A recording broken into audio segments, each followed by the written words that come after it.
हाम्रो संविधान अनुसार प्रधानमन्त्री बन्ने भनेको कि त प्रधानमन्त्री जुन बन्ने भनेको छ त्यो पार्टीको सबभन्दा मेजोरिटी बहुमत पाएको हुनु पर्यो,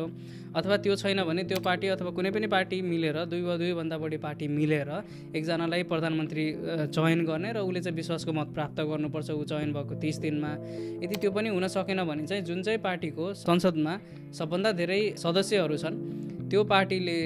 कहाँ चाहिँ राष्ट्रपति गएर अथवा त्यो पार्टी राष्ट्रपति कहाँ गएर उसले चाहिँ ल म विश्वासको मत प्राप्त गर्न सक्छु भन्ने आधार पेश गरेमा चाहिँ राष्ट्रपतिले उसलाई प्रधानमन्त्री बनाउने र त्यसको 30 दिनभित्रमा फेरि उसले विश्वासको मत प्राप्त गर्नुपर्ने हुन्छ है। त्यो 3-4वटै प्रोसेस कटिसकेपछि बल्ल एउटा हाम्रो उपधारा 5 छ जहाँ चाहिँ लेखिएको छ कि संसदको कुनै पनि सदस्यले म पर्याप्त बहुमत विश्वासको मत ल्याउन सक्छु भन्ने एउटा आधार पेश गरे भने राष्ट्रपति कहाँ ऊ चाहिँ त्यसरी प्रधानमन्त्री चयन हुन सक्छ र उसले त्यसरी फेरि विश्वासको मत प्राप्त पनि गर्न सक्छ। र यसरी हामीले 165 जना मध्ये मेजोरिटी नै प्रत्यक्ष निर्वाचितबाट नै आए, स्वतन्त्र नैबाट आए भने पनि उनीहरू नै प्रधानमन्त्री बन्छन् भन्ने पनि छैन।